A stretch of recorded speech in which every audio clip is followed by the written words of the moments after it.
আজকে প্রদীপ বাজারে যাওয়ার একদম টাইম পাইনি, সেই জন্য ব্লিঙ্কিটই ভরসা ছিল। তো ব্লিঙ্কিট থেকে অর্ডার করে দিয়েছিলাম দেখো 4 প্যাকেট মাশরুম। আর আমার ছেলের রিসেন্ট সব থেকে ফেভারিট খাবার হচ্ছে মাশরুম ভাতের সঙ্গে। তো মাশরুম রান্না না হলে বলবো আজ মাশরুম নেই ঘরে, করেনি। তো সেই জন্য ভাবলাম চলো আজকে একটু বেশি করে করি। আগের দিন করেছিলাম 2 প্যাকেট এনে একদম একটুখানি হয়েছিল, তো ওই জন্য আজকে 4 প্যাকেট আনলাম। আর এই যে টুকটাক জিনিস দেখো, আলু শেষ হয়ে গেছে আমাদের ঘরে, ভাবা যায়। তো বাবা দেখে বকছে, বলছে আমাকে আগে বলতে পারো না, আমি স্টোর থেকে নিয়ে আসতাম। তো যাই হোক, আমি বললাম 1 কেজি অর্ডার করেছি, তুমি তাহলে দুপুরে নিয়ে এসো। একটা অ্যাভোকাডো অর্ডার করেছি, অ্যাভোকাডোটা নাকি এই সময় খাওয়া খুব ভালো, তো সেই জন্য চেষ্টা করি মাঝে মধ্যে খাওয়ার। আর ড্রাগন ফ্রুটটা আমার খুব পছন্দ, তো এই টুকটাক জিনিস অর্ডার করেছিলাম। আর ওই যে ডালটা দেখালাম না, ছোলার ডাল, জানো আমি ওটা হচ্ছে এমনি কাঁচা ছোলা হয় না, যেটা ভিজিয়ে খেতে হয়, সেই ছোলা অর্ডার করেছিলাম। দেখছি ওই ডাল চলে এসেছে, ছোলার ডাল। তো প্রদীপকে বললাম কি করবো, বললো থাক, চেঞ্জ করতে হবে না, ডাল তো আমাদের লাগে, তো সেই জন্য আর চেঞ্জ করিনি। তো যাই হোক, সকালবেলা ছেলেকে স্কুলে দিয়ে বাড়ি এসে আমি নিয়ে বসেছি একটুখানি পায়েস। আর সকালবেলা স্কুলে দিতে গিয়ে না আজকে ওই এটা ওটা খাওয়া হয়ে গেছে একটুখানি, ওই পাশে চায়ের দোকানে সবাই বসে, তো সেই জন্য আর সেরকম কিছু খাবো না, পায়েসটাই আজকে এখন আমি বসে খাবো, আর প্রদীপ একটু পরে খাবে। পায়েসটা আমি হচ্ছে গতকাল রাতে করেছিলাম, অনেকটা রাতে, রাত 9টার দিকে করেছিলাম, রাতে একটু খাওয়া হয়েছে আর রেখে দিয়েছিলাম সকালে খাবো বলে। পায়েস টায়েস খেয়ে আর নড়তে ইচ্ছে করছে না, মনে হচ্ছে শুয়ে পড়ি, কিন্তু রান্নাটা তো বসাতেই হবে। ওদিকে ওপরে জামা কাপড় কাচ্ছে, কেচে এসে নিচে মোচাটা ছাড়িয়ে দেবে। আর আমি তো বেশিক্ষণ নিচে বসে সবজিগুলো অত কাটাকাটি করতে পারি না, টুকটাক আলু টালু হয়তো আমি কেটে নিই, বসিয়ে দিয়েছি। আর এদিকে যে এই বেবি কুমড়োটা অর্ডার করেছিলাম আগের দিন ব্লিঙ্কিট থেকে, এগুলো সেদ্ধ খেতে আমার খুব ভালো লাগে, তো এটা এখন আমি সেদ্ধ দেবো মাঝখান থেকে কেটে। এটা হচ্ছে ওই নুন, কাঁচা লঙ্কা, একটু সর্ষের তেল আর একটু কাসুন্দি দিয়ে মাখলে খুব ভালো লাগে খেতে। তো এখন এটাকে কাটা হবে।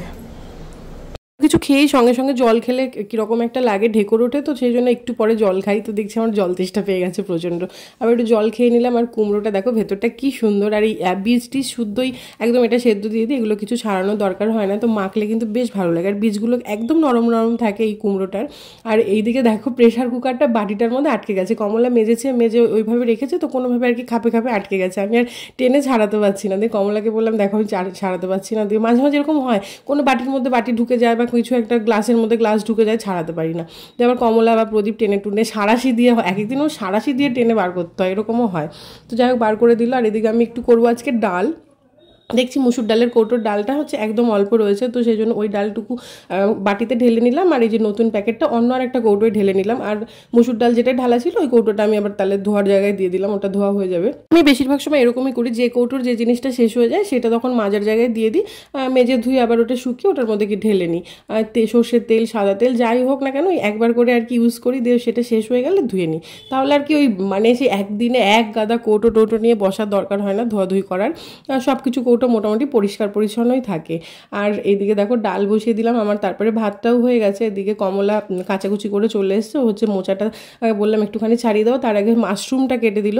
মাশরুমটা আমি একটু ভাপিয়েই রান্না করি, অনেকে বলে যে ভাপায় না, কমলা যেমন বলছিল যে বৌদি তুমি তো ভাপিয়ে রান্না করো, আমরা কিন্তু হচ্ছে এমনি ডাইরেক্ট তেলের মধ্যে দিয়ে রান্না করি, ভালো করে ধুয়ে টুয়ে নিই।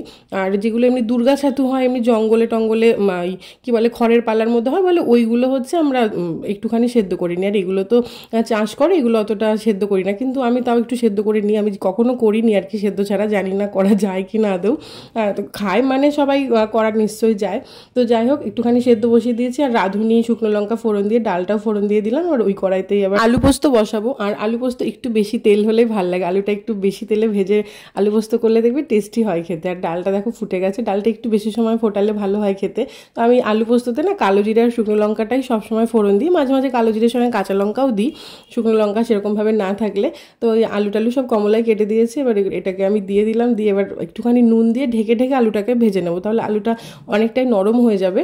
আর নরম হয়ে যাওয়ার পরে তারপরে আমি পোস্তটা বেটে পোস্তটা মিক্সড করবো। আর আলুর কথা মাথায় আসতেই না আজকে আমার ছেলে কি টিফিন নিয়ে গেছে জানো, গোল গোল করে যে আলু ভাজাটা হয় না, ওই যখন আমি দেখালাম যে কড়াইয়ে তেল রয়েছে, ওই সকালবেলায় কড়াইটা বসিয়ে ওর মধ্যে আলু ভাজা করা হয়েছে, শুধু আলু ভাজা নিয়ে গেছে। তার সঙ্গে 1 প্যাকেট ওই ম্যাঙ্গো ফ্লেভারের ওয়ারিস দিয়ে দিয়েছি, আর কত কিছু বললাম যে একটুখানি ফ্রুটস কিছু একটা নে বা এটা ওটা নে, কিচ্ছু নেবে না। আর রুটি পরোটা লুচি কিছু তো নেবেই না, ওগুলো খাবে না, ওই শুধু আলু ভাজাটা খেয়ে আসবে।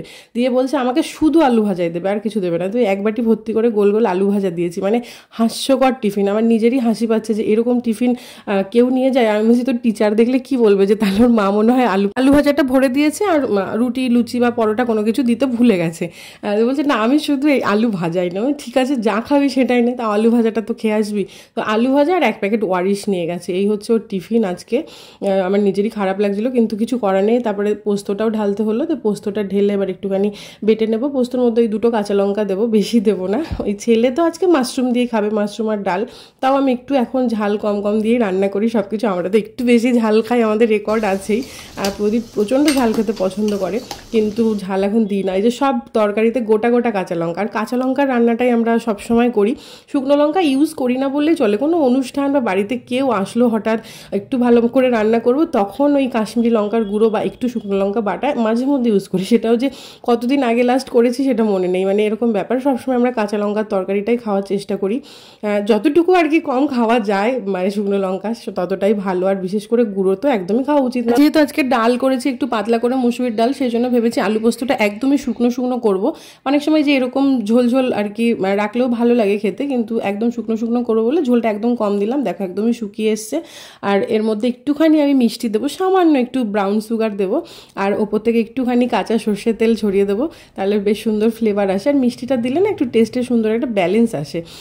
ব্রাউন সুগার কিন্তু মিষ্টি ভাবটা দেখবে কম হয়, মানে এমনি যে সাদা চিনি দিলে যতটা মিষ্টি হয়ে যায়, কড়া মিষ্টি, ব্রাউন সুগার যেটা হয় এটাই কিন্তু মিষ্টিটা অনেকটাই কম হয়। তো হালকা একটা মিষ্টি মিষ্টি ভাব আসবে। আবার লঙ্কাও দিয়েছি, একটু ঝাল ঝাল হবে, ভালো লাগে আর কি। 2টো লঙ্কা একটু চিনি না দিলে আমার মনে হয় যেন একটু পাঞ্চে পাঞ্চে আর কি টেস্ট রয়েছে। তো যাই হোক, আলু পোস্ত কিন্তু আমার একদম রেডি হয়ে গেছে। এবার এই যে খাঁটি যে সর্ষের তেলটা আমি আনি গায়েটায় মাখার জন্য, এটা এবার একটুখানি এই যে বললাম কাঁচা তেল ইউজ করলাম, এই তেলটা ইউজ করি। তো এই তেলটা দিয়ে দিলাম, গন্ধটা ভীষণ ভালো বেরোয় এই তেলের। তো যাই হোক, আলু পোস্ত কিন্তু একদম রেডি হয়ে গেছে। ওদিকে মাশরুমে সেদ্ধ হয়ে গেছে। মাশরুমটা একদম শর্ট প্রসেসে রান্না করব, মানে এইভাবে মাশরুম রান্না করতে 5 মিনিটও সময় লাগে না, শুধু ভাপাতে যেটুকু সময় লাগে মাশরুমটা, কিন্তু খেতে বেশ ভালোই হয়। মাশরুমের মশলা বলতে ওই একটুখানি সর্ষে, একটু বেশি পরিমাণে পোস্ত, আর তার সঙ্গে একদম সামান্য একটুখানি রাঁধুনি দিয়ে আমি বেটে নিয়েছি। লঙ্কা এখানে দিইনি, যেহেতু ছেলে খাবে স্পেশালি, মাশরুমটা ওর জন্যই রান্না করা হচ্ছে, সেজন্য একটাও দিইনি লঙ্কা বাটা। আর হচ্ছে ওই গোটা 2টো লঙ্কা দিয়ে রাখ, তাতে তো আর ঝাল হবে না কিছু। শুকনো লঙ্কা ফোড়নে দিলাম, একটা বেশি লঙ্কা লঙ্কা ফ্লেভার আসবে, কিন্তু ঝাল হবে না। আর তেলের মধ্যে হচ্ছে ওই কালো জিরে আর শুকনো লঙ্কা ফোড়ন দিয়ে দিয়েছি। আর এই টাইপের রান্নাগুলোতে দেখবে কালো জিরে ফোড়নটাই ঠিকঠাক যায়। আজকে আমার বেশিরভাগ রান্নায় কিন্তু কালো জিরে ফোড়ন গেল, মানে আলু পোস্ততেও আবার এই রান্নাতেও ভালোই লাগে। তো এই যে একটুখানি সর্ষে পোস্তটা দেখো কষে গেছে, যেহেতু রাঁধুনি দেওয়া হয়েছে, একটু তেল তেল ছেড়ে আসলে তার মধ্যে সামান্য একটুখানি জল দিয়ে দিলাম, দিয়ে তার মধ্যে এই যে সেদ্ধ মাশরুমটা দিয়ে দিলাম। এবার এটাতে আর এক ফোঁটাও জল দেবো না, দিয়ে এটাকে খুব ভালো করে গ্যাসের ফ্লেমটা কমিয়ে কমিয়ে কমিয়ে কমিয়ে এটাকে কষিয়ে রান্না করব। বেশ সুন্দর একটা ভাজা ভাজাও হবে, আবার একটু বেশ তরকারি তরকারি টেস্ট আসবে, ভালো লাগে খেতে। ওপর থেকে কাঁচা সর্ষের তেল ছড়িয়ে নামিয়ে নিলে একদম রেডি মাশরুম। আর এইদিকে হচ্ছে মোচাটা আমি রান্না করবো ভেবেছিলাম, তো কমলাকে মোচাটা ছাড়াতে বলার পরে ও ছাড়িয়ে দিয়েছে, কিন্তু আমার মনে হলো যে আজকে অনেক কিছু শুকনো শুকনো আইটেম তো হয়েই গেছে ডালের সঙ্গে খাওয়ার জন্য, আবার মোচাটা করব শুধু শুধু নষ্ট হবে, নাহলে ফ্রিজে সব জমা হবে, খাওয়া হবে না। ওই জন্য বাকি মোচাগুলো রেখে দিলাম, আর এইটুকু মোচা নিয়ে একটু পেস্ট করে নিলাম। ওর সঙ্গে একটুখানি কাঁচা লঙ্কা আর 1 কুচি আদা দিয়েছি। এটার মধ্যে না রসুন দিলে খুব ভালো খেতে হয়, কিন্তু আজকে পেঁয়াজ রসুনটা আমরা খাবো না বলে আর দিইনি, তো কোনো কিছুই দিইনি। রসুনটা দিলে খুব সুন্দর একটা সেন্ট আসে আর কি, ফ্লেভার আসে, ভাল লাগে খেতে। তো আর মোচার তো চপ খাই, মোচার বড়া খেতেও কিন্তু ভালো লাগে। তো ওই বড়া করার জন্য সব কিছু রেডি করে রাখলাম। আর এদিকে হচ্ছে মিষ্টিটা ঢালতে গিয়ে দেখছি কাচের বাটিটা ছোট হয়ে গেছে, দিয়ে আবার ওই একটা বড় বাটির মধ্যে ঢাললাম, দিয়ে ফ্রিজে ঢুকিয়ে দেবো। আর ওইদিকে কমলাকে মুড়ি দিয়ে দিলাম, ও মুড়িটা খেয়ে নেবে। আর এদিকে দেখো ততক্ষণে বেশ সুন্দরভাবে ভাজা ভাজা হয়ে গেছে আমার মাশরুমটা, খেতে বেশ ভালোই হয়েছিল। আর এই যে মোচাটা একদম মেখে রেডি করে রাখলাম, কারণ এটা একদম ভাত খাওয়ার সময় ভেজে নেব। বড়া ঠান্ডা হয়ে গেলে একদম ভাল লাগে না খেতে, বড়া সবসময় গরম গরম, সেটা যে কোনো বড়াই হোক না কেন। আর এইবারে যাচ্ছি ছেলেকে আবার স্কুলে আনতে, তো প্রদীপ বেরিয়ে গেছে, আমি এবার বেরোচ্ছি। তা আনতে যাবো বলেই আজকে আর কুর্তিটা চেঞ্জ করিনি, ওই কুর্তি পরে রান্না করলাম। একবার ওকে এনে ফ্রেশ হয়ে নেবো। জুতো খোলে, দেখো জুতো খুলে এক একটা দিকে ছুঁড়ে মারলো।